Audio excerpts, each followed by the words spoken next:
G'day guys and gal. Just like most things in life, there are levels. A low dose of Austrian is not the same level of enhancement as a mega dose of Tren. Punching someone in the shoulder is not the same level of assault as a double fly kick to the face. Being able to magically tell when someone is feeling sad is not the same level of psychic power as being able to turn a planet inside out because you accidentally sharted during an especially powerful sneeze. The point is, there are numerous tiers of Psykers, from people that don't even know they're a wizard to people who are literally gods in all but name, all of whom have their own share of advantages and disadvantages. After all, the more powerful the Psyker, the more demons want to puppet their flesh and devour their souls. Before we get started, my personal trick to being healthy is by figuring out ways I can put in the absolute minimum amount of effort for the absolute maximum amount of results. And nothing helps me achieve this more than today's sponsor, AG1. Like a fair amount of sponsors on this channel, I was actually a customer of AG1 before they reached out. That is because it is quite literally the most comprehensive, maxed out, and surprisingly yummy supplement I've ever had. It basically has all the vitamins and minerals you need to maximize your nutrition.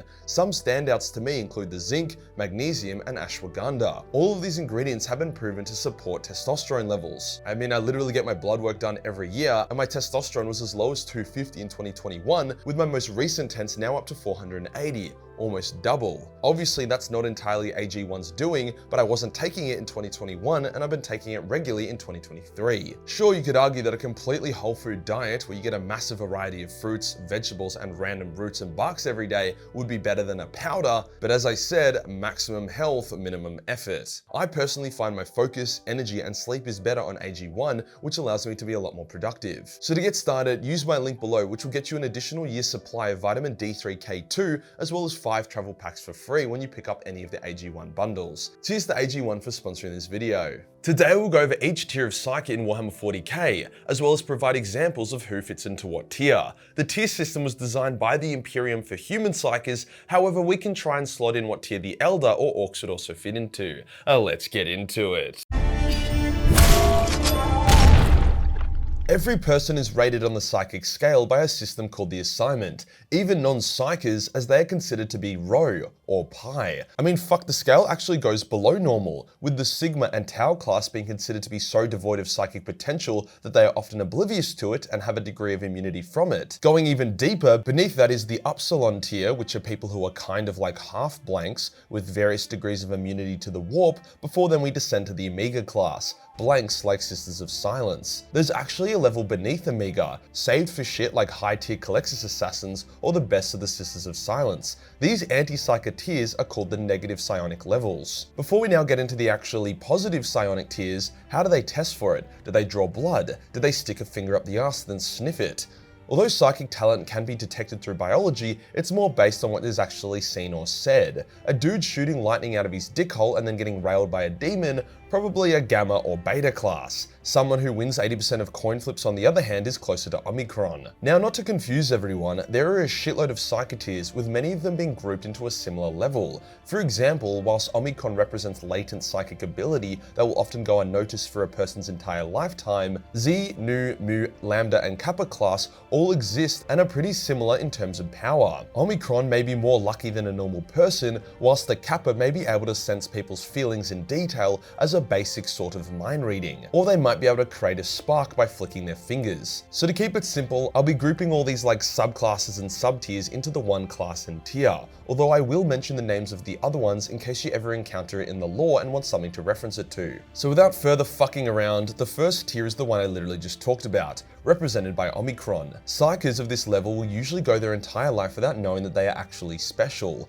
only really finding out if they are detected by another Psyker and then trained, or if they are put into a super high stressful situation, which then causes low-level Psyker powers to materialize. This level of Psyker are never really hunted by the Sisters of Silence or Black Ships, as they pose no real threat to the Imperium and are super hard to detect. Although they can become sanctioned Psykers, it's a bit of a cop-out as they can do fuck all to begin with. However, in saying that, they often make great inquisitorial candidates due to enhanced senses, intuition, and a greater capacity for willpower and mental fortitude. The next tier is where the term Psyker actually becomes relevant, that being the Iota class. However, the Theta and Eta are also in this level of tier. These are considered to be true Psykers who can, with a bit of elbow grease, manifest psychic powers. Maybe no chain lightning out of the dick hole or being able to shart so hard that you can double jump, but still quite solid. The Imperium is actually a fan of the Iota class, as they are often very stable and easy to train train and control. They also aren't too difficult to take out if they go rogue. Often there'd be no need for a blank or Sister of Silence, as if you just shoot them from 2 angles, the likelihood of them being able to double kind shield is pretty low.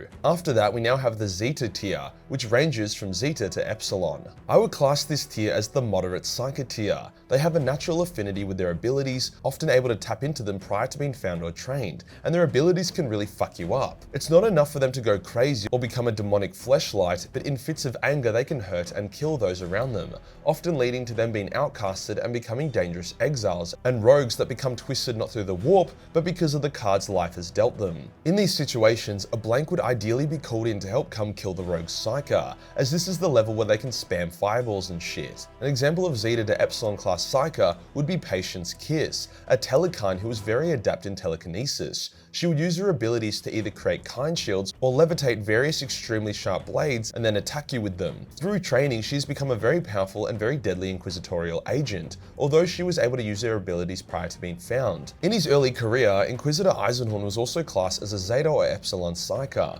perhaps even a tier below at Eta, due to his powerful mental psychic abilities, but lack of ability to manifest them as stuff like fire or lightning, at least not until later in his life where he became overpowered as fuck. Next up we have the Delta tier, which ranges from Delta to Gamma. This is the final tier where the Imperium believes you can be a stable Psyker and an asset to the Emperor. Any higher than this and you have a high chance of mental instability, and demons would be crowding around your soul like a bunch of teenagers around Sky Bree. Even at this level, you still have a lot of risks and need to be found early to have a genuine chance of becoming a fully stable servant of the Emperor. A lot of Primaris battle Psykers are around the Delta to Gamma class and use their gifts to massive effect on the battlefield, creating large shields, throwing tanks around, and the like. This is also the tier when you can officially start shooting lightning out of your dickhole, so congratulations on that one. The legendary Inquisitor Gideon Ravenor was considered to be a Delta to Gamma class Psyker. However, when he was severely burnt and placed into a life support hover chair that had psychic amplifiers on it, his power increased to become Beta or Alpha, with someone even once referencing him as Alpha Plus in the lore. I disagree with that rating, but Gideon has done some pretty dope shit with his mind,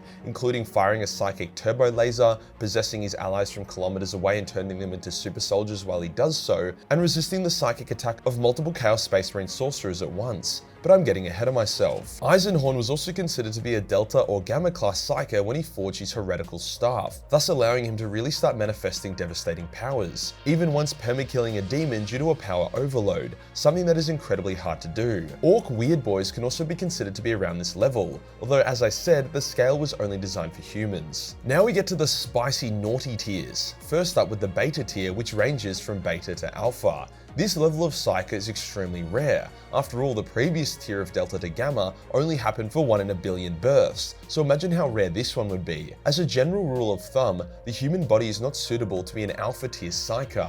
Even Beta tier is too high for most people, but Alpha is really rough. Even if found early and trained, more often than not, this level of Psyker will either accidentally kill themselves or go insane from the pressure of the warp on their brain. However, not everyone can't handle being an Alpha. Some Psykers of this level have the willpower to maintain their sanity and can end up doing pretty great things for the Imperium. If you know, the Sisters of Silence don't slice their balls off and feed them to the Emperor first.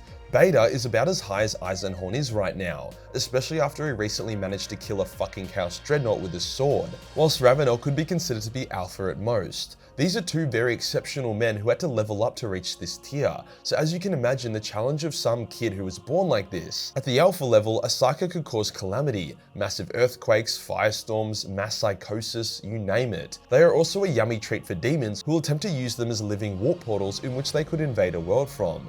In terms of the Elder Farseers and Warlocks, they would be around this tier as their biology is significantly more suitable towards being a Psyker. After that now we have the Alpha Plus tier, a leap and bound more powerful than even the Alpha tier.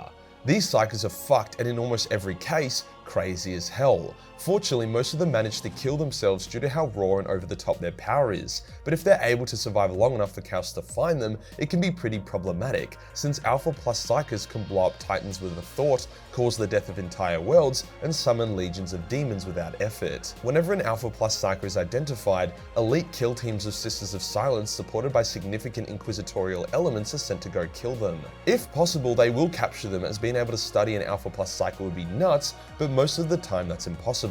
If you wonder why the lore rarely ever features Alpha Plus Psykers, it's because A, they are rare as hell, B, if they do get born, they often die very quickly due to their own power consuming them, and C, even if they do survive, they are super hard to train, hence most of their power is locked away as they don't have the mental discipline to access it. The very, very, very rare times there's an Alpha Plus Psyker that's trained and can access all their power is when very problematic shit happens. This may surprise you, but the Psyker power tier lists actually go higher than this. After all, the Emperor exists and he would squash an Alpha Plus Psyker with a thought. However, the tier system gets a bit confusing. After Alpha Plus, it starts to go back down the list, but gets more powerful. Hence, a Beta Plus Psyker is stronger than an Alpha Plus, while a Gamma Plus Psyker is stronger than a Beta Plus, and so on. There is pretty much no reference in the lore to confirmed Beta Plus Psykers and stronger, other than people like Malkador, who may have just been a trained Alpha Plus with the added benefit of being a perpetual, or the Emperor, who is the fucking Emperor. However, it does state that a Gamma Plus is the highest tier ever registered. Maybe that being because of the Emperor. Psykers like Ahriman, Magnus the Red, and Mephiston would easily be above Alpha Plus, probably around the Beta Plus or Gamma Plus for Magnus. Technically, the scale goes even higher, with Delta Plus, Epsilon Plus, and so on, all the way to Omega Plus, which is so retardedly powerful it's not even fathomable. Like, I don't even think the old ones were that powerful. It's theorized that Zeta Plus is the highest level of a Psyker that can physically exist within living tissue, but at that level, you'd be a vegetable that would probably just explode after being born. If you were somehow able to live and control your powers, I'd expect you'd be able to pluck stars from the sky and throw them across the galaxy. So that's the tier list, but I want to quickly brush up on librarians and where they fit, as they all seem to be very powerful, easily Delta and above. But is that because the legions only choose that level, or does becoming a Space Marine enhance a Psyker's power? Well, often a Psyker has to limit their own power lest they self-immolate or get railed by demons. However, a Space Marine's body can withstand significantly more pressure, with their mind being significantly more shielded from possession in the warp. So a Zeta tier Psyker who could push themselves to Delta, but would probably die in the attempt, would suddenly be able to comfortably be a Delta if they became a Space Marine due to their mind's and body's newfound ability to withstand more pressure, if that makes sense. So yes, becoming a Space Marine will enhance a Psyker's power and potential. If you enjoyed the video and you want to support the channel, then subscribe. It's free, easy, and tickles my pickle. Join the Discord for more memes, and I'll see you in the next one. Peace.